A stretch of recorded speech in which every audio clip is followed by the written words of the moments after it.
Բարև ձեզ։ Առաջին եթերում մանրամասներն են, ես Դավիթ Ստեփանյանն եմ, այսօր իմ հյուրն է Արդար Հայաստան կուսակցության նախագահ, իրավապաշտպան Նորայր Նորիկյանը։ Բարև ձեզ, պարոն Նորիկյան։ Բարև ձեզ, պարոն Ստեփանյան։ Պարոն Նորիկյան, շարունակվում է մեզ մոտ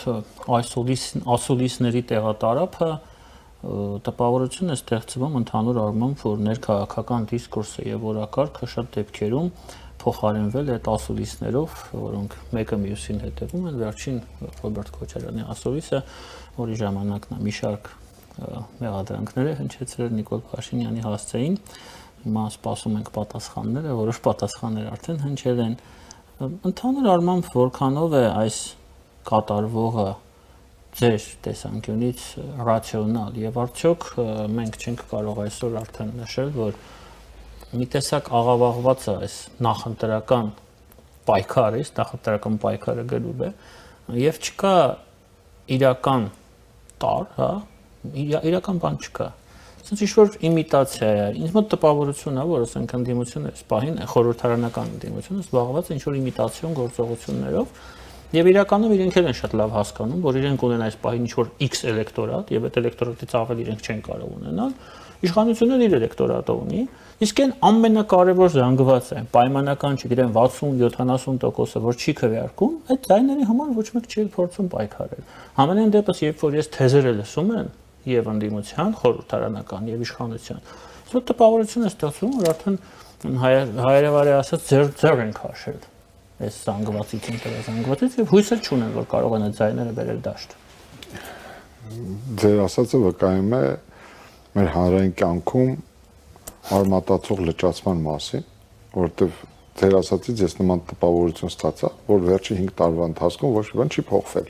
Իշխանությունը մնացել է իր տեղում, ընդդիմությունը մնացել է իր տեղում, էլեկտորատը մնացել է իր տեղում։ Ձեր ասածի մեջ լուրջ ճշմարտություն կա։ Եվ ցավոք սրտի նախընտրական տրամադրություններն այնպիսին են, որ քաղաքական քարտեզի կարդինալ փոփոխման մասին բացառիկ քչերը ունեն համարձակություն լավատեսորեն հայտարարելու, որ 2026 թվականին քաղաքական քարտեզի արմատական փոփոխություն է տեղի ունենալ։ Օրինակ ես գտնում եմ հետեւյալը, որ իմ խորին համոզմամբ Հայաստանի որակապես թե նոր իշխանություն է անհրաժեշտ, թե նոր ընդդիմություն է անհրաժեշտ։ Այսինքն երկու կողմերն էլ քաղաքական համակարգի իշխանությունն էլ ընդդիմությունն էլ սպառել են իրենց եւ բովանդակային առումով մեզ որակապես նոր քաղաքական վերնախավ է անհրաժեշտ։ Բայց դատելով երկու կողմերի խոսույթի բովանդակությունից, տոնայնությունից, ինչի ենք մենք հանգում ենք հետեւյալը, որ Նիկոլ Փաշինյանը անում է հնարավորը եւ կանի հնարավորը վերարտադրվելու համար, այս առումով ինքը որևէ կարմիր գիծ չունի եւ չի կանգնելու ոչ մի խոչընդոտի առաջ, եւ ձեր կողմից մատնանշված անձի ասուլիսին կհիշեք հայտնի հարցադրումը, որ ինչ տարբերակներ կան, սցենարներ կան, որ ըստ էության այդ մարտը ընդգծում է, որ Նիկոլ Փաշինյանը որևէ սցենար չունի հաղթելու։ Այսինքն ինչ է տեղի ունենում։ Եթե շատ հստակ արձանագրենք հետեւյալը, Նիկոլ Փաշինյանը իր վերջի 5 տարիների ընթացքում ամեն ինչ արեց լեգիտիմացնելու Ռոբերտ Քոչարյանի քաղաքական գործունեությունը, որովհետև միայն այն հանգամանքը, եթե իսկապես մենք ունենայինք այնպիսի պետություն եւ այնպիսի իշխանություն, որը ունակ կլիներ Հայաստանի Հանրապետությունում հաստատելի իրավական պետություն, օրենքի գերակայություն, իրավունքի գերակայություն, ես խորապես համոզված եմ, ինչպես ձեր կողմից մատնանշված անձը, այնպես էլ բազմաթիվ այլ անձինք արդեն հիմա ծանր եւ առանձնապես ծանր հանցագործությունների կատարման մեղադրանքով դատապարտված կլինեին երկարատև տարիներ ազատազրկման եւ նրանք զրկված կլինեին ընտրելու եւ ընտրվելու իրավունքից։ Բայց քանի որ Նիկոլ Փաշինյանի իշխանության ջանքերով ամեն ինչ արվել է մեր վզին փաթաթելու Ռոբերտ Քոչարյանին եւ այլ անձանց, այլ շերտերի, մենք հիմա ունենք մի իրավիճակ, երբ քաղաքական դաշտում երկու գլուխ է երևում, կամ պայմանականորեն ասած 3 գլուխ է երևում, Նիկոլ Փաշինյան, Քոչարյան, Ռոբերտ եւ Սերժ Սարգսյան, եւ այդ 3 մարդկանց միջև փորձ է արվում կիսել իշխանության կամ Հայաստանի Հանրապետությունում քաղաքական համակարգի տորթը։ Նիկոլ Փաշինյանը որպես իշխանություն ամեն ինչ անելու է, որ առույցի բաժինը իշխող փաթեթը վերցնի իր ձեռքը եւ ըստ էության մնացած ուրեմն փոքրամասնության մանդատները կբաշխվեն Ռոբերտ Քոչարյանի եւ կոպիտ ասած Սերժ Սարգսյանի կամ նրա սեգմենտերի միջև։ Ահա այս խաղն է խաղարկվում, ուրիշ բան պետք չի փնտրել եւ այս ամենի մեջ իրոք ես չգիտեմ ցույց չի տրվում կամ չի երևում հասարակության շահը, պետության շահը եւ մեր պետության զարգացման առանցքը չի երևում։ Մենք վերջի 5 տարվա գզվռտոցին ականատես լինելով վտանգված է մեր առաջիկա 5 տարիները, եւս 5 տարի մեր ժողովրդին հрамցվելու է այս Փաշինյան, Քոչարյան գզվռտոցը։ Ցավոք սրտի չուրվագծվում կամ չի ուրվագծվում իրական քաղաքական այլընտրանքը, որի պայմաններում այդ իրական քաղաքական այլընտրանքը եւ հաջողություն կասի գործող իշխանությանը եւ հաջողություն կասի գործող ընդդիմությանը։ Միայն այս պայմաններում է ուրեմն հնարավոր շրջադարձային քայլ կատարել։ Տեսեք, ամենահետաքրքիրը այն է, որ ստեղծվել է մի օբյեկտիվորեն մի այնպիսի իրավիճակ, որ այս իշխանությունը այս ընդդիմությանը պահպանում է, անկախ իր կամքից, չուզենալով նույնիսկ։ Հասկանում եք, եթե պետք է հեռացվի իշխանությունը, նրան զուգահեռ պետք է հեռացվի ընդդիմությունը։ Հակառակ տարբերակ ես չեմ տեսնում։ Իհարկե, շատ հնարավոր է, որ սա քաղաքագիտական նոնսենս է, բայց զուտ մեր պետության հասարակության շահերից բխում է, որ հետևյալը, որ այս երկու սեգմենտները պետք է հեռանան միաժամանակ։ Հակառակ դեպքում մյուսի հաղթանակը, մյուսի պարտությունը ոչ մի շրջադարձային փոփոխություն չի բերելու մեր ժողովրդին։ Այսինքն ինչ անենք, Նիկոլ Փաշինյանի այլընտրանքը պետք է Ռոբերտ Քոչարյանը լինի։ Այսինքն այս խնդիրն է դրվում, այս օրակարգն է փորձարվում բերել հրապարակ, որ այս իշխանությունը սպառել է իրան, ուրեմն եկեք ընտրենք Ռոբերտ Քոչարյանին, կներեք ես դեմ եմ։ Այո, ես համաձայն եմ, որ այս իշխանությունը սպառել է իրեն, բայց ես խորապես համոզված եմ, որ Ռոբերտ Քոչարյանի, Սերժ Սարգսյանի եւ ընդհանրապես Հայաստանի Հանրապետությունը կործանած, Արցախի Հանրապետությունը կործանած, Հայաստանի Հանրապետության արժանապատիվ ապագան վիժեցած որևէ քաղաքական ուժ, կուսակցություն, ով երբևէ քաղաքական անհատով երբևէ Հայաստանում զբաղվել է ընտրակեղծարարությամբ, Հայաստանում զբաղվել է թալանով, Հայաստանում զբաղվել է կոռուպցիայով, դարձել է կոռուպցիայի պարագլուխ, տիրապետում է միլիարդավոր դրամների ու միլիոնավոր դոլարների, Հայաստանի Հանրապետությունում քաղաքական լեցակների տիրապետելու որևէ բարոյական կամ իրավական հնարավորություն եւ իրավունք չպետք է ունենա։ Սա է խնդիրը։ Պարոն Նորեկյան, մի փոքր էլ խոսենք ընտրական օրենսգրքից։ Արդարադատության նախարար Սրբոհի Գալյանի խոսքով Սահմանադրական բարեփոխումների խորհուրդը ընտրություններում կայուն մեծամասնության հետ կապված որոշում է կայացրել, հոսքը գնում է հիմնական ընտրություններից հետո, եթե մեկ կուսակցություն քաղաքական մեծամասնություն չի կարող ձևավորել կամ չի ձևավորվում կոալիցիա, ոչ թե կլինի երկրորդ փուլ, այլ կլինեն նոր ընտրություններ։ Սա այս փոփոխությունը ինչպես կգնահատեք։ Գիտեք, այս բանը ես դեռ բանամ նման փոփոխության վերաբերյալ տեսակետ արտահայտելուց, որովհետև սահմանադրությունը դա ամբողջական փաստաթուղթ է։ Մենակ այդ դրույթի վերաբերյալ տեսակետ արտահայտելը ես կարծում եմ վաղաժամ է, որովհետև ես չգիտեմ ընդհանրապես իշխանության ձևավորման ինչպիսի փիլիսոփայություն է դրվելու նոր սահմանադրության հիմքում, բանը խորհրդարանը ինչ դեր է ունենալու, կառավարությանը ինչ գործառույթ է վերապավելու, նախագահային սահմանադրական կարգավիճակ է ունենալու, ընդհանրապես միամանդատ ուրեմն խորհրդարան են ունենալու ընտրովի, թե ասենք նախագահն էլ կարող է ընտրովի լինի, խորհրդարանական կառավարման համակարգը մնալու է, թե որոշակի փոփոխությունների է ենթարկվելու, դատական իշխանության ձևավորման կարգը, տեղական ինքնակառավարման համակարգի ձևավորման, ղեկավարման կարգը, խորհրդարանական վերահսկողության շրջանակները, կենտրոնական ընտրական հանձնաժողովի ձևավորման կարգը, սրանք հարցեր են, որոնք ուղղակիորեն աղերսվում են կոնկրետ ձեր կողմից մատնանշված հարցին։ Հետևաբար այս փուլում, քանի դեռ սահմանադրության փոփոխությունների կամ նոր սահմանադրության նախագիծը դրված չէ ամբողջապես շրջանառության մեջ, դժվար կլինի լիովին ընդգծել կոնկրետ այդ դրույթի իրավաչափությունը կամ լեգիտիմությունը կամ դրա վերաբերյալ իմ լոյալությունը կամ անհամաձայնությունը, որովհետև պետք է համատական վերլուծության ենթարկվի կոնկրետ այլ երկրների օրինակներով, փաստերով, հիմնավորումներով, պատճառաբանություններով, այսինքն ոնց հասկանում եմ հետեւյալը, դա զրկում է այլ քաղաքական ուժերի հետ կոալիցիա ձևավորելու հնարավորությունը, ճիշտ հասկացա։ Այսինքն եթե մի քաղաքական ուժ չի ստանում ձայների մեծամասնությունը 50+1, հա, ես ճիշտ հասկացա ձեր հարցադրումը։ Այսինքն այլ քաղաքական ուժերի հետ մեծամասնություն ձևավորելու սահմանադրական հնարավորություն չի։ Դե այսպես է ներկայացրել Տեկին Գալյանը այդ փոփոխությունները համենայն դեպս։ Եկեք կրկնում եմ, դա հնարավոր է, որ պերմանենտ մեր երկրում ընտրությունների պատուհան բացվի, որովհետև օբյեկտիվորեն գոնե պատմական այս շրջանում ես չեմ տեսնում մի քաղաքական ուժի, որը օբյեկտիվորեն մեր հասարակության մոտ ունի այնքան վստահություն, որ կարող է միայնակ ստանալ ձայների 50+1%, այսինքն կուսակցությունների քաղաքական հեղինակությունը, կուսակցությունների ազդեցությունը ցավոք սրտի նվազել է, հեղինակազրկվել է եւ իրենք չեն վաստակում հանրության աջակցությունը այդ աստիճան։ Հետաբար այս առումով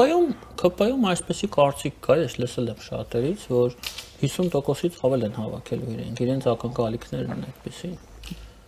Ես չգիտեմ ինչի համար են իրենք նման ակնկալիքներ գեներացնում իրենց մոտ, բայց եկեք մեր պատմությանը նայենք, նախորդող ժամանակահատվածում ընտրությունների պատմությունը մեր դեռ ուրիշ ասոցիացիաներ առաջացնում, հետևությունների ուրեմն բերում, չեմ կարող ասել ինչի վրա են իրենց հաշվարկները։ Իսկ եթե օրինակ դուք ասում եք չգիտեք ինչի վրա է հաշվարկը հիմնված, ունենք հայ-թուրքական սահմանը միջև ընտրությունները եթե բացվի։ Այո։ Առանց որևէ նախապայմանների։ Սա պլյուս է ԿՊ-ի համար, սա կարող է ապահովել դա, թե չէ։ Տեսեք, խնդիրը դուք կամ խաղաղության պայմանագիր դուք բազմաշերտ եք, եթե դուք հարցադրումը տենց եք դնում, ուրեմն Թուրքիայի տեսակետը Հայաստանի հետ հարաբերությունները կարգավորելու շատ հստակ է, լուծեք Ադրբեջանի հետ հարցերը, մենք ձեզ հետ ոչ մի խնդիր չունենք։ Նման սահմանի բացումը ես հասկանալու եմ կամ դա մեսիջ է լինելու, որ Ադրբեջանի հետ հարաբերությունները Հայաստանը կարգավորել է։ Դատելով Հայաստան-Ադրբեջան հարաբերությունների կարգավորման ներկա իրավիճակից կարելի է ասել, որ այդ հարաբերությունները ի վերջո կարգավորված չեն այն պարզ պատճառաբանությամբ, որովհետև մեզ հայտնի են ադրբեջանական նախապայմանները, փոխեք սահմանադրությունը, սահմանադրությունից հանեք նախաբանը, վերացեք նույնիսկ տեսականորեն են հնարավոր տարածքային հավակնությունները Ադրբեջանի նկատմամբ եւ խաղաղության պայմանագիրը կկնքվի։ Նույնիսկ, բայց դատելով Ադրբեջանի քաղաքական վերնախավի դրսևորած հրապարակային վարկագիծը, ես խորապես համոզված եմ, որ եթե նույնիսկ հայ ժողովուրդը հանուն խաղաղության 2026 թվականից հետո գնա սահմանադրության այնպիսի տեքստի խմբագրման ու ընդունման, որը կբացառի որևէ նույնիսկ տեսական հավակնություն Ադրբեջանի տարածքի նկատմամբ, չնայած մեր ներգործող սահմանադրությունն նման դրույթ չի պարունակում իր մեջ, այնուամենայնիվ ես խորապես համոզված եմ Ադրբեջանը չի դադարեցնելու իր հավակնությունները Հայաստանի նկատմամբ։ Եկեք այս թեման այնքան հայտի թեմա է, արևմտյան Ադրբեջան 300,000 ադրբեջանցի վերադարձ, 1000 կիլոմետրանոց սահմանազատում, սահմանագծում, ի վերջո հայտի են ադրբեջանական պայմանները։ Հիմա վերադառնամ ձեր հարցի ամենակարևոր կետին, եթե Հայաստան-Թուրքիա սահմանը բացվի, դա պլյուս է լինելու ԿՊ-ին, բայց ինչու պետք է պլյուս լինի ԿՊ-ին, որ քաղաքական ուժն է դեմ Հայաստան-Թուրքիա սահմանի բացմանը, մի հատ ցույց տվեք էլի։ Իրենց օրոք է բացվելու, եթե բացվի։ Մեկ վարքյան, իրանց, այսինքն բոլորն ու կողմ էին, բայց չէին բացում, չէ, մեկ վարքյան, հիմա դա վերագրելու ենք ԿՊ-ի գործունեության հետևանքին։ Դե այդպես է ստացվում, պարոն Նորիկյան։ Չգիտեմ, ինչի արդյունք է լինելու։ Այդ ամեն ինչը գործող իշխանության դիվանագիտության որոշակի քայլերի, քաղաքականության, չէ՞։ Ընդհանուր առմամբ ես կասեի ոչ թե այստեղ ուզում եմ նսեմ մաստեմ կամ, չգիտեմ, չտեսնեմ իրականացվող գործունեությունը գործող իշխանության, բայց Դավիթ, դուք միամիտ մարդ չեք, ես չեմ կարծում, որ գործող իշխանության գործունեության արգասիքը պետք է լինի Հայաստան-Թուրքիա սահմանի բացումը։ Հայաստան-Թուրքիա սահմանի բացումը մեծ հաշվով աշխարհակաղակական շատ լրջագույն կոմպրոմիսի կամ համաձայնության արդյունք է։ Ես այստեղ ավելի շատ Ամերիկայի հետքը, Ամերիկայի քաղաքական իստեբլիշմենթի կամ ամերիկյան վարչակազմի ձեռագիրը կտեսնեմ, քան եթե կրկնում եմ Հայաստան-Թուրքիա պետական սահմանը բացվի, քան ասենք Նիկոլ Փաշինյանի գործադրած տիտանական ջանքերը։ Եկեք ոչ նսեմ ասենք, ոչ էլ գերագնահատենք Հայաստանի քաղաքական իշխանության դերը։ Այստեղ ես օբյեկտիվորեն եմ ուզում վերլուծել։ Այդ նույն Նիկոլ Փաշինյանը 18 թվականին էլ կար, 19-ին էլ 20-ին էլ, բայց ակնհայտ է, չէ՞, որ օգոստոսի 8-ից հետո իսկապես ամերիկյան վարչակազմի ներդրած ջանքերը տարածաշրջանում թրիփի ձևավորման ուրեմն ուղղությամբ կոնկրետ փոխել է նաև մեր տարածաշրջանի պետությունների պատկերացումները, հետևաբար այստեղ Հայաստանի իշխանությունների ներուժը, ինչքան էլ որին պետությունն է, ինչքան էլ որին պետության իշխանությունը, եկեք չգերագնահատենք։ Ես կարծում եմ հետևյալը, եթե բացվի Հայաստան-Թուրքիա պետական սահմանը, այստեղ ակնհայտ է լինելու ամերիկյան ձեռագիրը, ամերիկյան հետքը։ Եվ վերադառնանք ներքաղաքական մասին, դուք նշեցիք, որ դաշտում, ներքաղաքական դաշտում 3 գլուխ է երևում, դա Նիկոլ Փաշինյանն է, Ռոբերտ Քոչարյանը եւ Սերժ Սարգսյանը։ Իսկ 4-րդ գլուխը Սամվել Կարապետյանի կամ Նարեկ Կարապետյանի տեսքով չէ։ Ես Կարծես թե բավականին մեծ ամբիցիաներ ունեն։ Այո, ակնհայտ ամբիցիաներ ունեն եւ հնարավոր է, որ իրենց շուրջ ձևավորվի որոշակի լուրջ զանգված, եթե իրենք հստակեցնեն իրենց ռազմավարական նպատակները եւ թե հստակ ներկայացնեն իրենց քաղաքական նպատակները, որովհետեւ ակնհայտ է, Դավիթ, այս առումով ոչ թե իրենք օրիգինալ են, այլ մեր ժողովուրդը իսկապես քաղաքական այլընտրանք է ցանկանում այս 3 երանգյունուց դուրս։ Ես ակնհայտ տեսնում եմ նաեւ այդ քաղաքական խանդը Ռոբերտ Քոչարյանի, Սերժ Սարգսյանի եւ ակնհայտ էր Ռոբերտ Քոչարյանի վերջին հանդիպումը իր համակիրների հետ, հենց հիմնական մեսեջը եւ այդ խոսքը ըստ երևույթին ուղղված էր հենց այդ Սամվել Կարապետյանի շրջանակին, որ հետեւյալ եւ նաեւ Սերժ Սարգսյանին, որ այնուամենայնիվ իր մահվան մասին լուրերը չափազանցված են եւ ինքը շարունակում է մնալ դերակատար եւ ինքը հնարավոր է Ռոբերտ Քոչարյանի մասին է խոսքը, որ ինքը շարունակում է մնալ դերակատար, որ ինքը ամենայն հավանականությամբ մասնակցելու էր, այսինքն Ռոբերտ Քոչարյանի հիմնական ասելիքը վերջի 2 օրերի ընթացքում հետեւյալն էր, որ ինքը շարունակում է մնալ իշխանության գալու թիվ 1 հավակնորդը եւ 4-րդ գլուխը, 5-րդ գլուխը, 6-րդ գլուխները, ովքեր որ նման հավակնություններ ունեն, պետք է ընդունեն իր գերիշխանությունը։ Հիմնական ասելիքը սա էր Ռոբերտ Քոչարյանին։ Հիմա եթե Սամվել Կարապետյանից այդ միջավայրը կարողանա իսկապես Հայաստանակենտրոն, ուրեմն քաղաքական միջավայր ձևավորի եւ հստակ ուղերձի հանրությանը, ես չեմ կարող ասել ինչ հաջողություն կունենա, բայց ակնհայտ է, որ հասարակությունը իրական այս իմ կողմից մատնանշված երանգյունուց դուրս քաղաքական նոր այլընտրանք ձևավորելու պահանջ է զգում։ Ես չեմ կարող ասել։ Իսկ կարող է ռուսական օլիգարխի կողմից գլխավորվող ուժը Հայաստանակենտրոն օրակարգ ձևավորել։ Հիմա տեսեք, դա կարևոր հարց է։ Ամենակարևոր հարցերից մեկն է, բայց այդ առումով, եթե մենք գնում ենք այդ հարցադրմանը, ես ցավոք սրտի ուրիշ բան պետք է արձանագրեմ։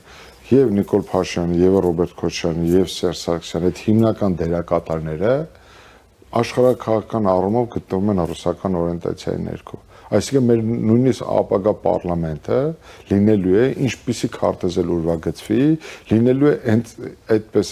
տերմին օգտագործեմ այդ ծիրի մեջ։ Այսինքն կոպիտ ասած ռուսական ծիրի մեջ։ Այո, այս առումով, հետեւաբար այս առումով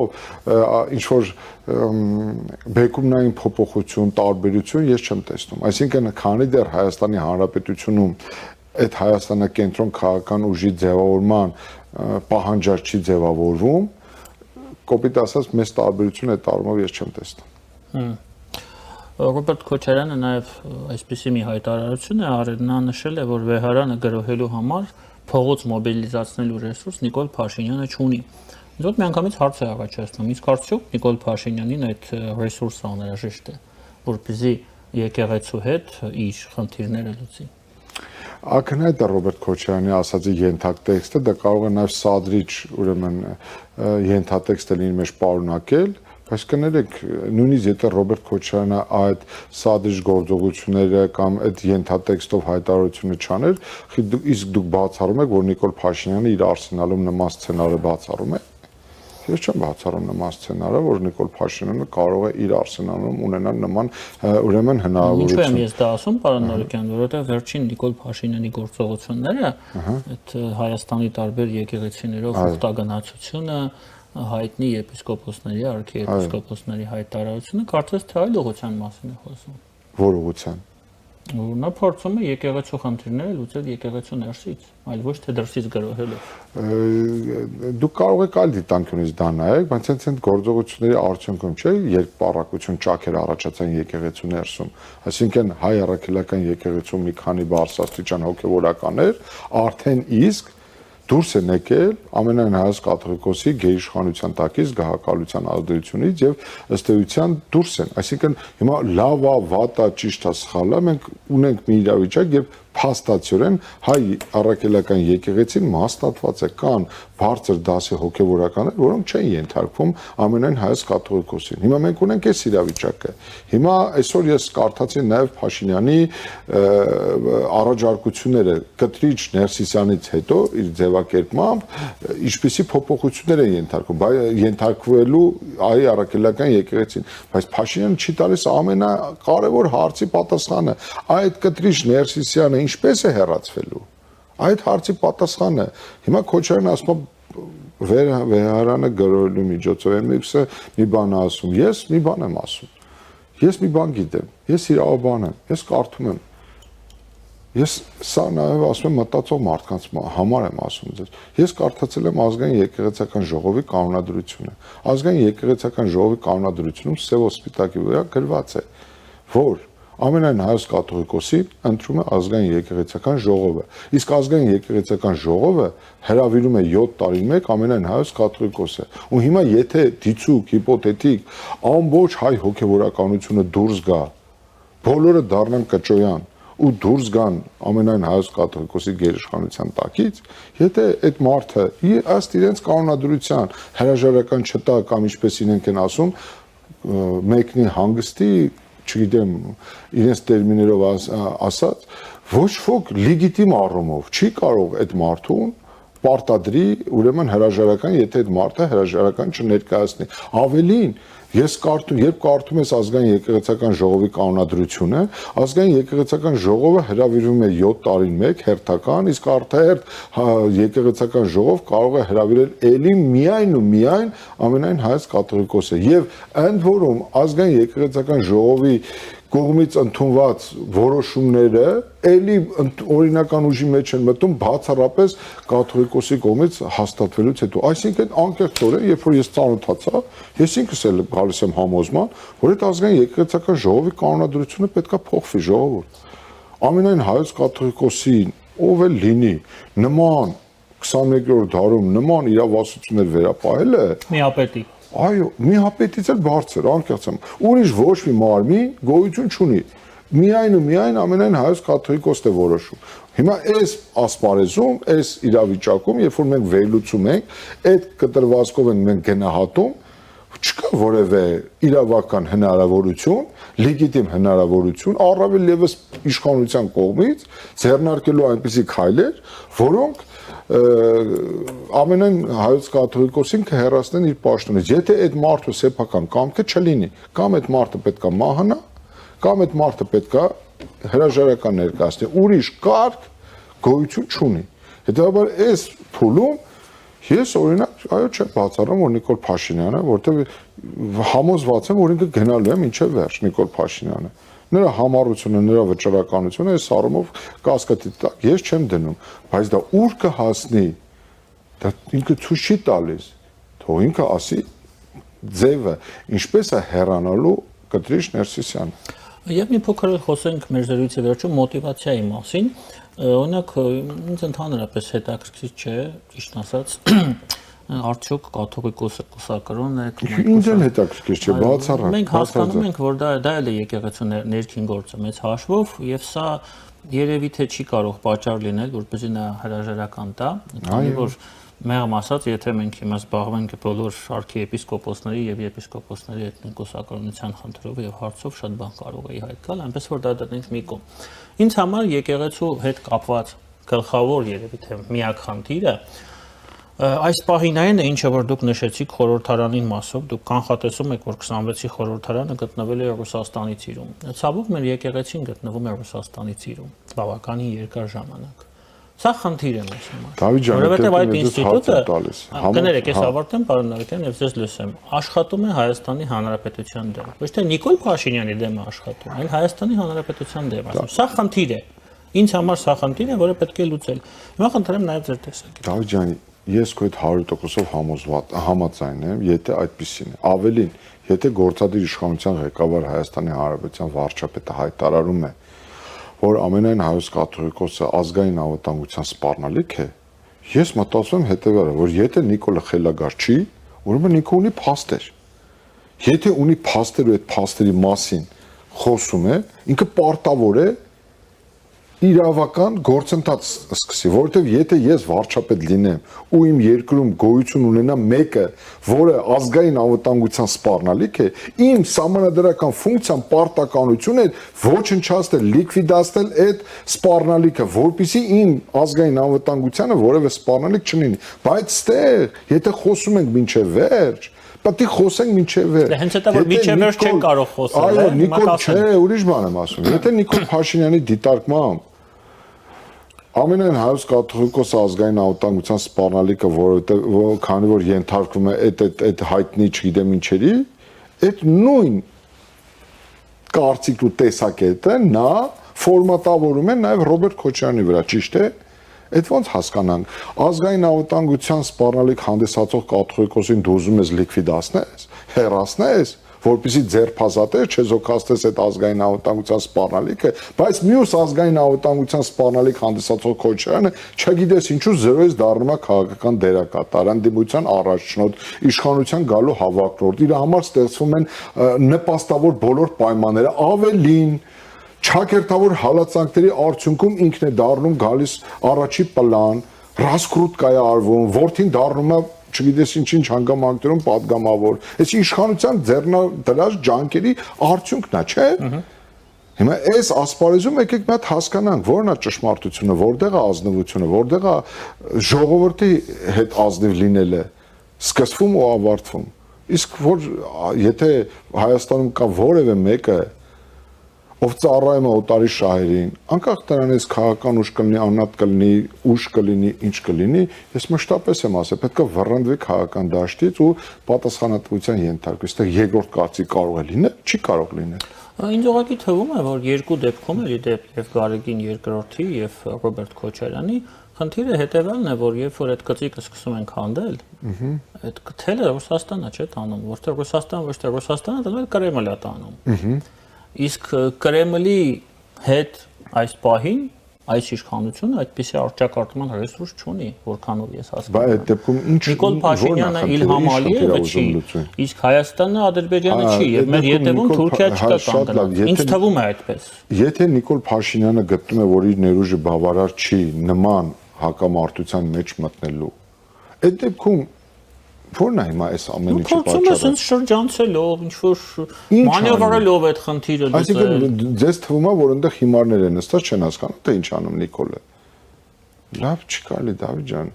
Ավելին երբեմն ուղիղ խոսել, ուղիղ գործելը շատ ավելի լավ արդյունք կարող է տալ։ Կոնկրետ, հստակ։ Ժողովրդի հետ ազնիվ լինելը, ժողովրդի աջակցությանը ապավինելը, կոնկրետ խնդիրներ լուծելը կարող է ավելի իրեն քաղաքական առումով նպաստավոր իրավիճակում բերի, քան այս ուրեմն կիսաքայլերը։ Այնտեղ հիմարներ չէ։ Նիկոլ Փաշինյանը հիմարինքը չի հասկանում ինչա կապը։ Չէ, Նիկոլ Փաշինյանը այս ամեն ինչը ծառայեցվում է իր վերարտադրմանը։ Ես դուք միամիտ եք, դուք մտածում եք, որ Նիկոլ Փաշինյանն նոր է իմացել, որ հայ առաքելական եկեղեցու հոգևոր առաջնորդը գտնվում է ենթադրաբար Ռուսաստանի ազդեցության ներքո։ Կամ Նիկոլ Փաշինյանն նոր է իմացել, որ Ռոբերտ Քոչարյանը Ռուսաստանի, այսպես ասած, ազդեցության ներքո գտնվում է։ Այսինքն սա էլ իմիտացիա։ Չեմ բացառում, այո, չեմ բացառում, որ այս ամեն ինչը արտաքին թշնամու բանը կերպար ձևավորվի, որ ժողովուրդ ջան, եթե դուք ինձ չընտրեք, Ռուսաստանը իդեմս Ռոբերտ Քոչարյանի կամ այս նախկին ուժերի վերադառնալու է, վերականգնելու են իրենց ազդեցությունը եւ այլն եւ այլն եւ այլն։ Սա է լինելու։ Իսկ ես մի բան ասեմ ձեզ, ես հեռու եմ այն մտքից, որ Նիկոլ Փաշինյանը ռուսական օրիենտացիայից դուրս է։ Դուք մեծ մոլորության մեջ եք, եթե դուք մտածում եք, որ Նիկոլ Փաշինյանը ձեռնարկում է այնպիսի քայլեր, որպեսզի Ռուսաստանի պորտալարից կտրի Հայաստանին։ Ժողովուրդ ջան, ստրատեգիական բոլոր հարցերը նայեք, ստրատեգիական։ Վերջի ՀԱՊԿ-ի գագաթը ժողովից հետո Ղրղզստանում, եթե չեմ սխալվում, տեղի ունեցավ, Ղրղզստանում Վլադիմիր Պուտինի մամուլի ասուլիսի ընթացքում Հայաստանի վերաբերյալ նրա արձագանքը։ Բացեք Նիկոլ Փաշինյանի կառավարության ծրագիրը 2021-2026 թվականներին։ Մի հատ կարդացեք Ռուսաստանի հետ հարաբերությունների ռազմավարական բնույթի մասին։ Կարդացեք ՀԱՊԿ Հայաստան ուրեմն հարաբերությունների ներդաշնակեցման մասին։ բոլոր ոլորտերում Դավիթ կարծեմ միասին ենք խոսել կամ չեմ հիշում արդեն այդ որտեղից է եկել Ադրբեջանի տարածքով ծորենը Ռուսաստանից Հիմա ինչ անեն ինչ եք ասում դուք Ես չգիտեմ ինչ Ո՞ւմ է դա պայմանավորվել Այդ մասնավոր ներդրողը գնացել է հա ընդ Կրեմլ բանակցել է եկել են Ադրբեջանի հետ բանակցել են որպեսզի այդ ծորենը փողը տան Նիկոլ Փաշինյանն էլ տեղյակ չէր, հա լավ ինչքան կարելի է մեր ժողովրդին հիմարի տեղ դնել, ես չեմ հասկանում։ Ուղղակի հաղորդումն ավարտում, ես 10 փաստերով կարող եմ բերել, որ Նիկոլ Փաշինյանը իր 7-ամյա գործունեության ընթացքում չի արել որևէ քայլ, որը Հայաստանը դուրս կմղի ռուսական ազդեցության տարածքից։ Ճիշտ հակառակը Նիկոլ Փաշինյանը այն վարչապետն էր, որը ՀԱՊԿ գագաթաժողովում Հայաստանի նախագահության ժամանակ մի այնպիսի ջանքեր գործադրեց Ղազախստանում այդ օրերին ինչ որ խժդժությունները լիկվիդացնելու գործում, որ ռուսական, չգիտեմ, միացյալ զորքերի հրամանատարությունը պետք է Բաթրիպը Ինչ է? Թրիպը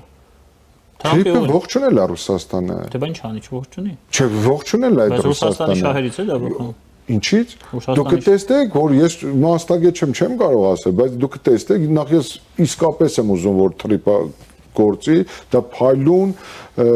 հնարավորություն է, որ մեր երկիրը իսկապես դառնա ոչ միայն տրանզիտային երկիր, որ կենտրոնական Ասիայի երկրները մեր երկրի միջոցով կապվի արևմտաեվրոպական երկրներից, իսկապես եմ ասում, սա լուրջ հնարավորություն է։ Ռուսաստանին իզոլացնող գործիքներից մեկն է։ Կապրենք, կտեսնենք, ես չգիտեմ ինչ է, նորից եմ ասում, բայց նույնիսկ եթե իզոլացնող երկիր է, իրենք փորձելու են օգտվել, որովհետև Իհարկե Ես դա եմ ասում, իրենք փորձելու են օգտվել, ավելին հաշվի առնելով այն հանգամանքը, որ Հայաստանի երկաթգիծը իրենց ենթակա կառավարման ներքո է, իրենք փորձելու են Հայաստանի երկաթգիծը ինչ որ առումով կապել ու միանալ Թրիպին։ Կրկնում եմ, այստեղ խնդիրը գիտեք ինչ հարթության վրա է։ Իմ պատկերացումը Հայաստանի մասով։ Ես հետեւյալն եմ մտածում, որ Հայաստանի առաջիկա տարիների քաղաքական վերնախավի թիվ 1 խնդիրը պետք է լինի հնարավորինս զերծ բայել Հայաստանին արտաքին սպառնալիքներից ու կառավարելի դարձնել թշնամանքը, այսինքն թույլ չտալ Ռուսաստանի ազդեցության մեծացումը կամ, չգիտեմ, Հայաստանի ավելի խորացնող գաղութացում, այսինքն մենք պետքա ձեռնպահ մնանք նման կտրուկ քայլերից կարողանանք ոտքի կանել, հարգելի Դավիթ։ Կյանքը ցույց կտա, մեզանից էլ է շատ բան կախված, բայց կոնկրետ Թրիպի ներթափանցումը մեր տարածաշրջան դա որակապես փոխում է եւ ես այդ մասին հենց առաջի օրն էլ եմ ասել, համարելով որ այն Ռուսաստանի ռազմավարական պարտությունն է Թրիպի մեր ռեգիոնում հայտնվելը։ Դրանով հանդերձ Ես մեր պատմությանը քիչ թե շատ ծանոթ լինելով, ես իմ մտավախություն եմ արտահայտում, որ Ռուսաստանը փորձելու է նաեւ այդտեղ այսպես ասած բաժին ունենալ։ Մի մոռացեք, երբ որ Իրան-Հայաստան գազամուղներ կառուցվում, սկզբից խոշոր տրամաչափ են, որոնք Քոչարյանի օրոք Ռուսաստանի պահանջով փոքրացվեց այդ տրամաչափը խողովակի, վերջում հանձնվեց Ռուսաստանին։ Դա էլ մի մոռացեք։ Ինձ թվում է, որ հայ-թուրքական սահմանի բացումն էլ է խոսում այն մասին, որ դա կլինի Ռուսաստանի ռազմավարական պարտությունը մեր տարածաշրջանում, ինչևէ, սպասենք զարգացումներին, շատ շնորհակալ եմ ձեզ, պարոն Նարեկյան։ Ես եմ շնորհակալ, կարևոր բան եմ ուզում ասել, բայց Խնդրեմ, ասեք։ Երբ որ այդ սահմանը բացվում է, պետք է նաև հաջորդ պատասխանը տրվի։ Հայ-թուրքական սահմանում կանգնացա ռուսական զորքը։ Միանշանակ։ Այդ դրա հարցն է ինձ համար ավելի կարևոր, ինչպես պետք է լուծվի։ Մեր հյուրն էր Արդար Հայաստան կուսակցության նախագահ, իրավապաշտպան Նորեր Նորիկյանը, քիչ անց մենք կվերադառնանք եւ կշարունակենք մեր եթերը։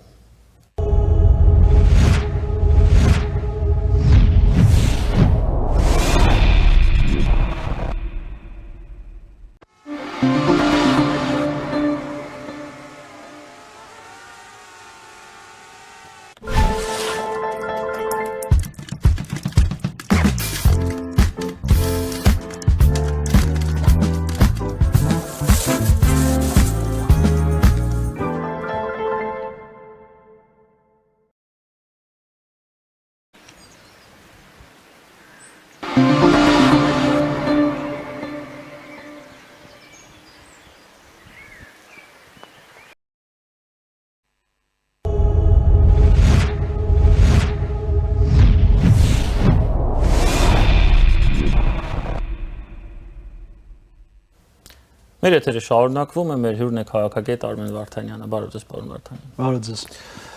Ադրբեջանը առաջարկում է տարածաշրջանային 3+3 ձևաչափի հերթական հանդիպում անցկացնել նախ Բաքվում, իր տարածքում, հետո Հայաստանում։ Այս մասին հայտարարում է արտգործնախարար Ջեյհուն Բայրամովը Բաքվում Իրանի արտգործնախարար Աբբաս Արաղչիի հետ համատեղ ասուլիսի ժամանակ։ Նաև Բայրամովը նշել է, որ այս պահին առաջարկը մերժելու հիմքեր Երևանի կողմից չի տեսնում, քանի որ փաստացի իրավիճակ է փոխվել վերջին ամիսներին, միգուցե նաև տարիների ընթացքում, եւ Արաղչին իր հերթին նշել է, որ Իրանը դրական է գնահատում Բաքվի նախաձեռնությունը եւ նշել է, որ այն կարող է ուժեղացնել եւ ավելի գործուն դարձնել 3+3 մեխանիզմը։ Սա արդեն Արաղչիի խոսքերն են։ Հիմա հարցս այսպիսինն է. ինչու է այդքան կարևոր Ադրբեջանի համար, որ հենց այս պահին Բաքվում անցկացվի, ըստ ձեզ։ Երևի իրենք ուզում են Թուրքիայից հետո հաջորդ էստաֆետը իրենց անցնի եւ չգիտեմ կոնկրետ ինչ կա դրա տակ, բայց ես միշտ դեմ եմ եղել, որ Հայաստանը մասնակցի այս 3+3 ձևաչափով հանդիպումներին, որովհետեւ սա մեծ հաշվով Հայաստանին ոչինչ չտվող ձևաչափ է։ Ավելին Հայաստանը մտնում է մի ֆորմատի մեջ, որի անդամների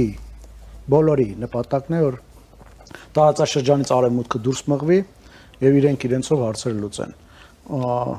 Խոսքը վերաբերում է Ռուսաստանին, Թուրքիային եւ Իրանին եւ Ադրբեջանն էլ է նրանց հետ համեմատ։ Իսկ մենք մանավանդ հիմա, երբ որ մենք օգոստոսի 8-ին թրիփ ենք ստորագրել, հայտնի համաձայնագիրն ենք ստորագրել, օգոստոսի 8-ի պայմանավորվածությունները երբ որ կա, մենք պետք է ավելի սերտացնենք մեր հարաբերությունները արևմուտքի հետ եւ չմասնակցենք մի ձևաչափով հանդիպումներին, որի նպատակը արևմուտքին այս տարածաշրջանից դուրս մղելն է։ Այո, դուք շատ ճիշտ նշեցիք, որ թրիփ կա,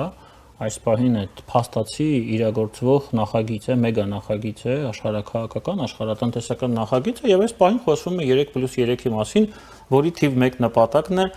ինչպես նաև դուք ճիշտ նշեցիք, արևմուտքը որպեսզի չներթափանցի հարավային Կովկաս։ Արևմուտքը արդեն ներթափանցել է եւ ոչ միայն արևմուտքը ներթափանցել, այլ ԱՄՆ-ն է ներթափանցել, թիվ 1 թիրախ է այդ 3+3-ի։ Արդյոք այս պայմաններում Բայրամովի հայտարարությունները, այն հայտարարությունները, որոնք հնչել են օրինակ Վահան Կոստանյանի կողմից, երբ որ նա Թեհրանում էր, որ մենք պատրաստ ենք զարգացնել 3+3-ի, սա ավելի շատ ուղղակի դիվանագիտություն է եւ իրականում փորձ է այդ դարը հաբը, մի փոքր քաղցրացնել, օրինակ իրանցիների, միգուցե ռուսների համար։ Իսկ տպավորություն է ստացվում, որ նույն Թուրքիան արդեն վաղուց որևէ հույսեր չեն կապում այդ հարթակի հետ իրականում։ Մեծ հաշվով այո, Թուրքիան ավելի առանձին ԱՄՆ-ի հետ առանձին համագործակցում է իր հարցերն է փորձում լուծել։ Այստեղ հիմնական, այսպես խոչընդոտող հանգամանքները, արգելակող ուժերը Ռուսաստանը եւ Իրանն են։ Ադրբեջանն էլ այսպես մի ոտքով այնտեղ է, մի կես ոտքով այնտեղ չէ։ Հիմնական այսպես խոչընդոտող արգելքները Ռուսաստանը եւ Իրանն են եւ Հայաստանն էլ ինչ որ առումով ստիպված է Իրանի հետ ռևերանսներ անել, որպեսզի իրենց կողմից էլ այդ լարվածությունը թոթափի։ Գիտենք, որ Իրանը շատ այդքան էլ բարեհաճ չի վերաբերում, չնայած հայտարարություններով այլ բան է ասում Ամերիկայի ներթափանցմանը այս տարածաշրջան, թրիփի ստորագրմանը եւ Հայաստանը ինչ որ առումով ստիպված ռևերանսներ անում, որպեսզի գոնե Իրանի հետ հարաբերություններ կարողանա բարձր մակարդակի վրա պահել։ Բայց ելի եմ նշում, սա մեր համար մեզ ոչինչ չտվող ձևաչափ է։ Ես չգիտեմ որևէ դեպք, որ այս ձևաչափի շրջանակներում ինչ որ մի կարևոր հարց են լուծել։ Սա ուղղակի հանդիպում են հանդիպելու համար եւ չեմ կարծում, որ հիմնական հարցերը լուծում են այս ձևաչափի շրջանակներում։ Վրաստանը դեռ պահպանում է իր տարանցիկ երկրի դերը, հիմնական տարանցիկ երկրի տարածաշրջանում եւ հյուսիս-հարավ ուղղությամբ եւ արևմուտք-արևելք ուղղությամբ, սա հայտնի է, եւ այդ հայտնի ցորենը, որը բերվեց Ռուսաստանից Հայաստան, բերվեց Ադրբեջանի եւ Վրաստանի տարածքով։ Եվ այս պահին խնդիր է առաջացել իրական։ Մենք գիտենք, որ Վրաստանի մաքսային մարմինները խնդիրներ են հարուցում հայկական բեռների համար, որոնք այդ նույն տարանցումով գնում են Ռուսաստան։ Եվ հիմա այս վերջի 1 ամսվա ընթացքում այդ նույն խնդիրները սկսել են հարուցել Ադրբեջանի համար։ Այո, Ադրբեջանի համար։ Սա զուգադիպություն է, թե այստեղ կա ինչ-որ լուրջ մոտիվատոր, ընդհանուր, որը վերաբերվում է եւ Հայաստանի հետ հարաբերությունների վրացական եւ Ադրբեջանի։ Ես կարծում եմ, որ Վրաստանի համար էլ այդքան հաճելի չէ այս օգոստոսի 8-ի համաձայնագրերը։ Դրանից ես մի քիչ զարմանում եմ Վրաստանի իշխանության մտածելակերպի վրա։ Իրենք այսպես հայ-ադրբեջանական կոնֆլիկտի պայմաններում շատ իրենց աշխարհագրական դիրքը հաշվի առնելով բավականին մեծ քաղաքական եւ տնտեսական օգուտներ էին ստանում իրենց աշխարհագրական դիրքի շնորհիվ։ Հիմա եթե հայ-ադրբեջանական կոնֆլիկտը լուծվի կամ հայտնի այդ TRIP-ի մասին վերաբերյալ պայմանավորվածությունները կյանքի կոչվեն, Վրաստանը որոշ չափով կորցնում է իր դերն ու նշանակությունը Հարավային Կովկասում, որովհետև արդեն իսկ Ադրբեջանից Հայաստանի տարածքով են տարանցիկ բեռները անցնելու Թուրքիա եւ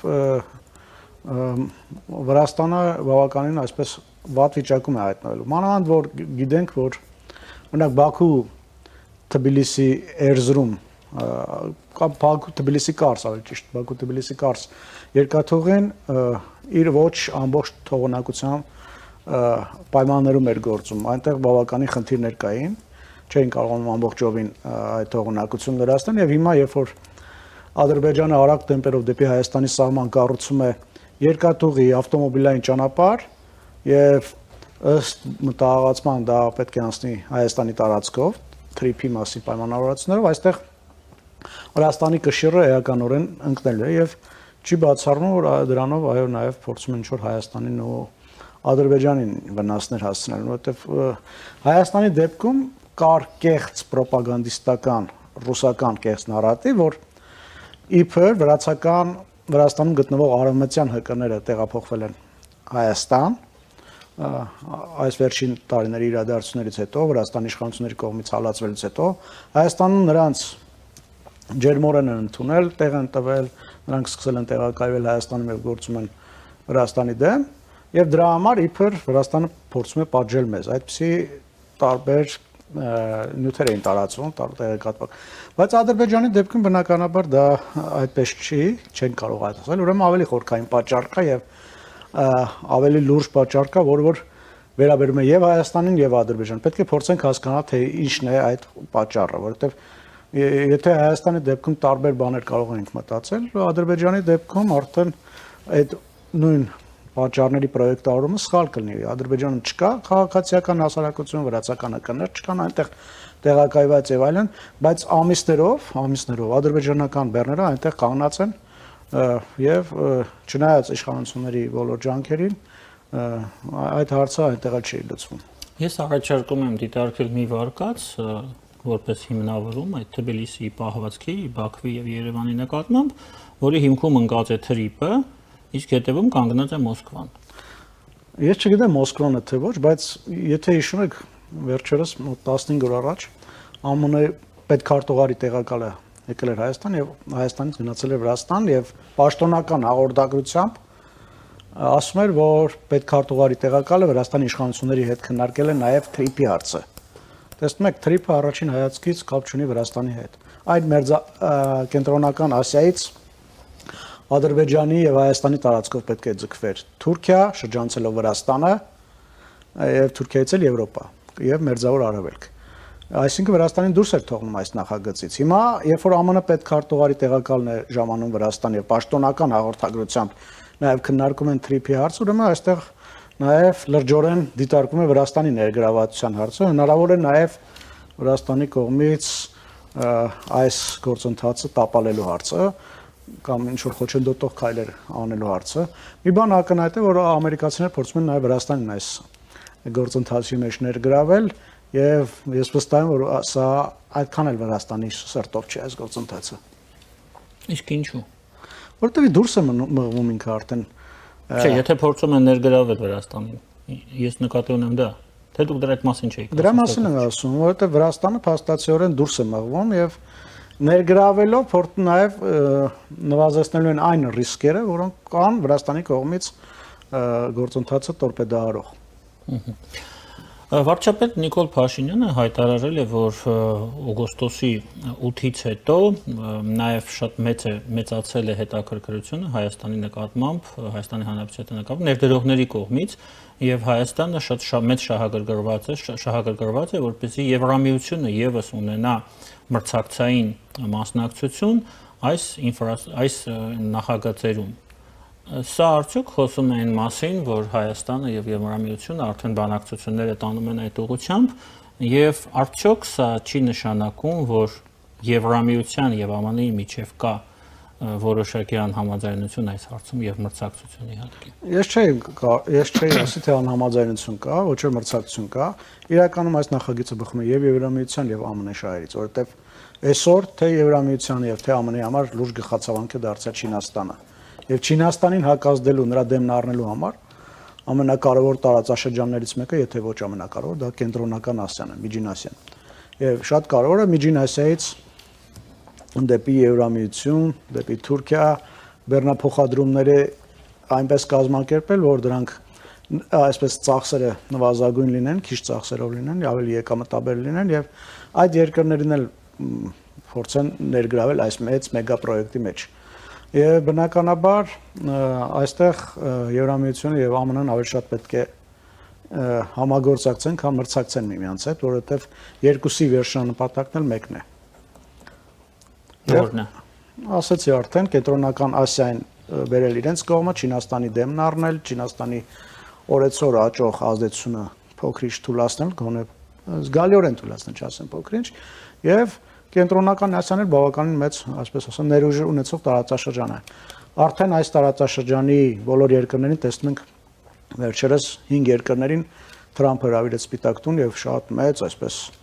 գրանձիոզ ծրագրերից են խոսում, մեծ պայմանագրեր ստորագրվեցին։ Այդ 5 երկրներում բավականին հետաքրքիր օգտակար հանածոների պաշարներ կան։ Ֆրանսիան է շատ լրջորեն Ղազախստանի հետ գործակցում ղազախական ուրանը բերելու Ֆրանսիա եւ այլն։ Տարածաշրջանը բավականին շատ լավ տարածաշրջան է ԱՄՆ-ի եւ Եվրամիության համար այն առումով, որ բավականին լավ օգտակար հանածոներ կան, այդ թվում նաև հազվագյուտ ուղղային մետաղներ կան այնտեղ։ Մի խոսքով բավականին հետաքրքիր տարածաշրջան է արևմուտքի համար եւ նրանք ամեն ինչ անում են, որ այժմ այդ տարածաշրջանի, այսպես ասեմ, օգտակար հանածոները Հայաստանի եւ Ադրբեջանի, այնուհետև Հայաստանի տարածքով բերեն Եվրամիություն։ Պարոն Վարդանյան, դուք չեք տեսնում մրցակցություն օրինակ ԱՄՆ-ի եւ Եվրամիության միջև գլոբալ մակարդակում, այդ նույն կենտրոնական Ասիայում մրցակցությունը ակնհայտ է, չէ՞։ Մրցակցություն միգուցե կա, բայց նաև իրենք ավելի շատ պետք է համագործակցեն ընդհանուր, այսպես ասեմ, հակառակորդի։ Չինաստանի եւ Եվրամիության հակառակորդն է դուք։ Իհարկե, Չինաստանի եւ Եվրամիության մեջ շատ լուրջ տարաձայնություններ կան։ Որ հարցերում։ Այս առևտրային հարցերում, այս մի քանի օրը Մակրոնը նաև տարիֆների բարձրացման մասին էր խոսում եւ այլն, շատ լուրջ խնդիրներ կա։ Չինական ավտոմեքենաները արդեն եվրոպական շուկան են հեղեղում։ Եվրոպական ավտոարդյունաբերությունը լուրջ խնդիրների առաջ է կանգնում եւ այլն, բազմաթիվ լուրջ խնդիրներ կան առևտրային առումով։ Եվ արդյոք այդ խնդիրները հնարավոր է լուծել թրիպի միջոցով, բացելով ճանապարհ։ Տեսեք, կարևորը իրենք այդ Չինաստանը այսպես թե այնպես ունի ճանապարհներ։ Գալու է Եվրոպա։ Դա կարող է լինել Ռուսաստանը, բայց իրենց համար շատ կարևոր է, որ այդ ճանապարհը վերահսկվի։ Ծովով է ճանապարհը, ծովով ավելի հեռու է եւ տեսնում ենք ծովով նաեւ խնդիրներ կան։ Մերձավոր արևելքում, երբ որ գալիս են ժամանակ առ ժամանակ Իրանն է փակում վերադառնանք տարածաշրջան, բայց կարևորը կենտրոնական Ասիան մեկ ակնհայտորեն շատ մեծ, այսպես ասեմ, նշանակություն է ստացել վերջի տարիներին, այն որ այդ երկրների 5 երկրների նախագահներին կանչում են Սպիտակ տուն Թրամփի մակարդակով, այսպես բարձր ընդունելություն արժանացնում եւ նաեւ բազմամիլիարդանոց պայմանագրեր ստորագրում, դա արդեն խոսում փաստ է։ Ղազախստանը դարձել է ԱՄՆ-ի ռազմավարական գործընկերը եւ այլն։ Տեսնում ենք, որ այդ տարածաշրջանի նկատմամբ շատ լուրջ ուշադրություն կա թե Եվրամիության եւ թե ԱՄՆ կողմից եւ շատ կարեւոր է նաեւ նրանց համար այդ տարածաշրջանի հումքային բազան բերել հասցնել ավելի էժան ճանապարհով դեպի արևմուտք, դեպի Եվրոպա։ Վերադառնանք մեր տարածաշրջան, պարոն Վարդանյան, Ադրբեջան։ Հերթական Ալիևյան հայտարարությունները, հերթական Արևմտյան Ադրբեջան, չգիտեմ, ինչ կարևոր չի, մի խոսքով։ Կա կարծիք, դա իշխանության ներսից է գեներացվում, որ դա միայն ներքաղաքական նպատակներով է Ադրբեջանի հասարակության համար է գեներացվում։ Կա կարծիք, որ սա ուղղված է Հայաստանին, կա կարծիք, որ սա ուղղված է գործընկերներին, նույն ԱՄՆ-ին, եւ սա փորձ է բարձրացնել հերթական անգամ սեփական գինը այն դերակատարման համար, որը Ադրբեջանը ստանձնում է իր վրա, նույն թրիպ նախագծում, նույն միջին միջանց նախագծում տարբեր վարկածներ կան։ Ինչու՞։ Տեսեք, մենք չպետք է թերագնահատենք Ալիևին։ Ալիևին թերագնահատելու հետևանքները մենք արդեն տեսել ենք։ Ես հիշում եմ ժամանակին Հայաստանում կային քաղաքական գործիչներ, ասում են մեր բախտը բերել է, որ Ադրբեջանում Ալիևն է երկրի նախագահը։ Իրականում այո, Ալիևը կոռուպցիոներ է, թալանչի է, բավականին այսպես արհեստահարում է իր երկրի, իր բնակչությանը, բայց պետք է ընդունենք, որ նա հեռատես քաղաքական գործիչ է եւ կարողանում է անել այսպես կոմբինացիաներ կազմակերպել, որոնք որ կարող են տեսանելի չնեն մեզ համար, բայց մի քանի տարի հետո դրա արդյունքները կարող ենք տեսնել։ Այնպես որ այո, չպետք է թերագնահատենք Ալիևի վարած քաղաքականությունը, այն որ նա երկրի գիտությունների ակադեմիայի գիտնականների մոտ այսպես պայման է դնում, առաջադրանք է դնում, որ իրենք խեղաթյուրեն այս տարածաշրջանի Հայաստանի պատմությունը, Հայաստանի տեղանունները եւ այլն, դա չի կարող միայն ներքին սպառման համար լինել։ Ներքին սպառման համար կարող են այլ հայտարարություններ լինել, բայց եթե նա ակադեմիական գիտական մակարդակով դնում է հարցեր, որոնք պետք է ապացուցեն, որ հայերը այս տարածաշրջանում եկվորներ են, ժամանակ առ ժամանակ կոնֆերանսներ են կազմակերպում, որից մեկը օրերս տեղի ունեցավ, եւ որտեղ քննարկվում է արևմտյան ադրբեջանցիների վերադարձը, այսպես կոչված արևմտյան Ադրբեջան, սա նշանակում է, որ իրենք հեռու գնացող պլաններ ունեն։ Իհարկե կան հարցեր, կան հայտարարություններ, որոնք նաև ներքին սպառման համար են, կան հայտարարություններ, օրինակ, որ դա կարող է լինել Հայաստանին գրգռելու, Հայաստանին միշտ այսպես վախի մթնոլորտում պահելու համար, բայց նաև չպետք է այլ տարբերակներն էլ բացառենք եւ նաև պետք է ավելի խորը, ավելի լայն այս հարցերի մոտենանք։ Շատ հետաքրքիր մի իրավիճակ է ստացվում, իդեպ վտանգավոր իրավիճակ, երբ որ փաստացի խաղը գնում է մեկ դարպասներով եւ Ալիևն այդ խաղացողը դարպասներն էլ մերն են, երբ որ ինքը այսպեսի հայտարարություններ է անում մի կողմից, իսկ մյուս կողմից եւ ոչ միայն հայտարարությունները, դուք նշեցիք գործունք հայլեր, հա, ինչ-որ բան է պատրաստվում, մեծ кейս է պատրաստվում։ Մյուս կողմից գնում է խաղաղության գործընթացի։ Իսկ մենք մեր կողմից միայն դեպի խաղաղության գործընթաց ենք գնում, չէ՞։ Իսկ այդ նույն բաները, որը կարող ենք Ադրբեջանի նկատմամբ անել, օրինակ հիշատակելով, որ եղել է Սումգայիթ, եղել են մի քանի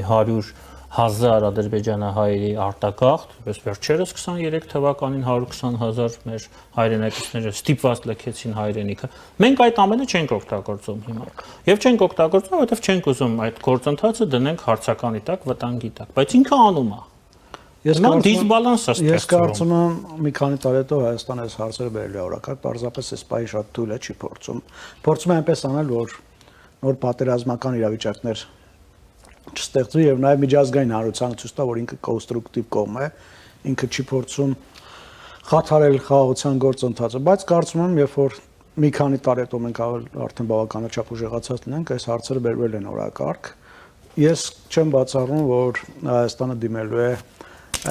միջազգային քրեական դատարան, արդարադատության միջազգային դատարան, այդ երկուսն էլ Հագայում են տեղակայված, եւ Արցախահայության էթնիկ զտման հարցը ինչ որ մի փուլում գալու է օրակարգ։ Բայց ելի եմ նշում, քանի դեռ այս բան թույլ ենք, ռազմական բալանսը չի վերականգնվել Հայաստանի եւ Ադրբեջանի միջեւ։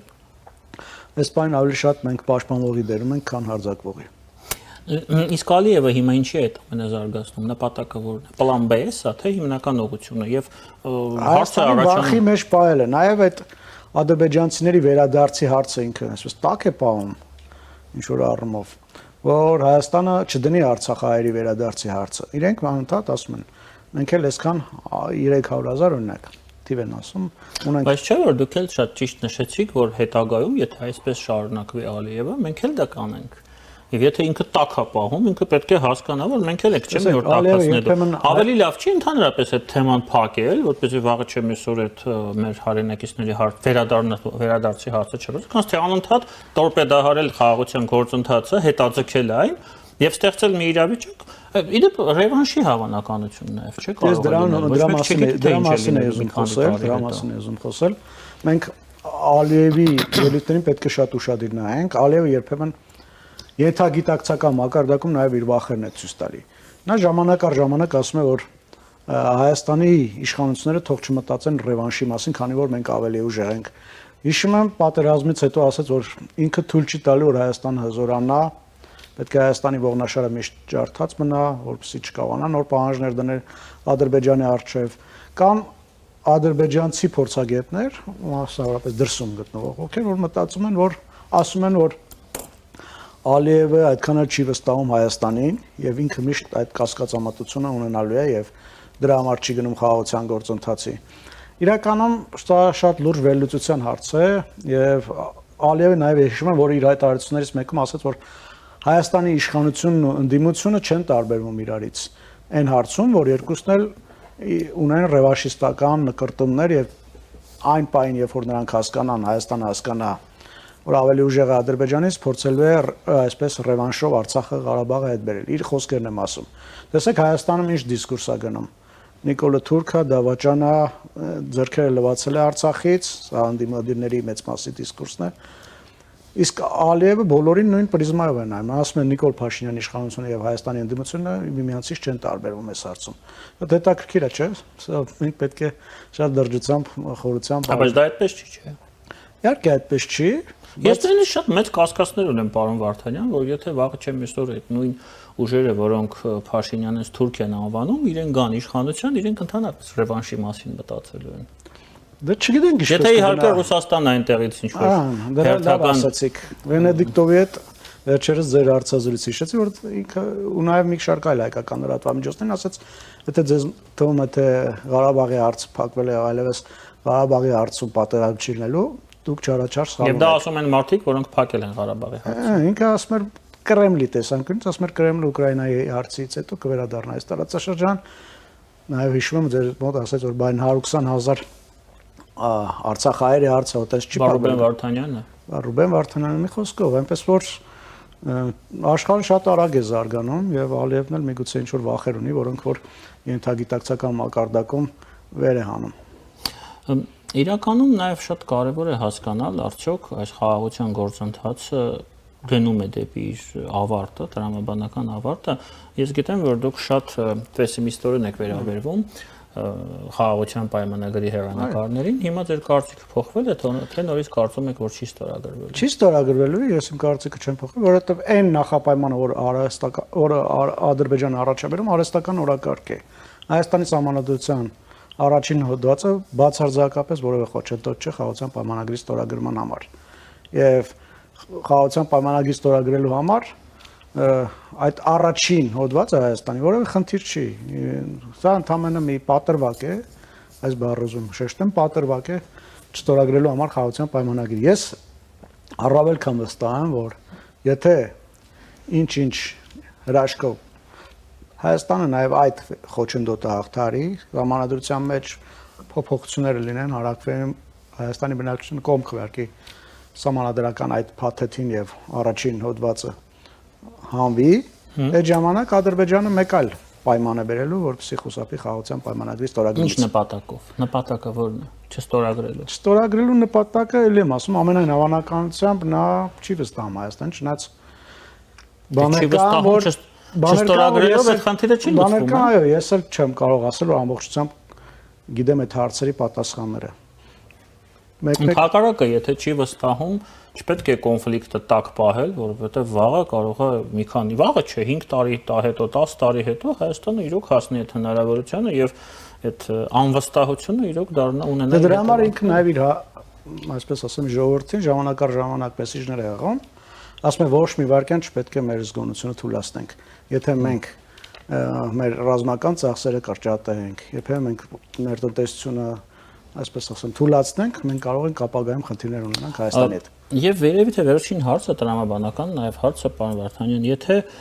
ըստ ձեզ հայ-ադրբեջանական խաղաղությունը չի ստորագրվում, դա փաստացի դա նշանակում է, որ հայ-թուրքական սահմանը չի բացվելու։ Այո, այս հարցում եմ ես հորտես, կարծում եմ, որ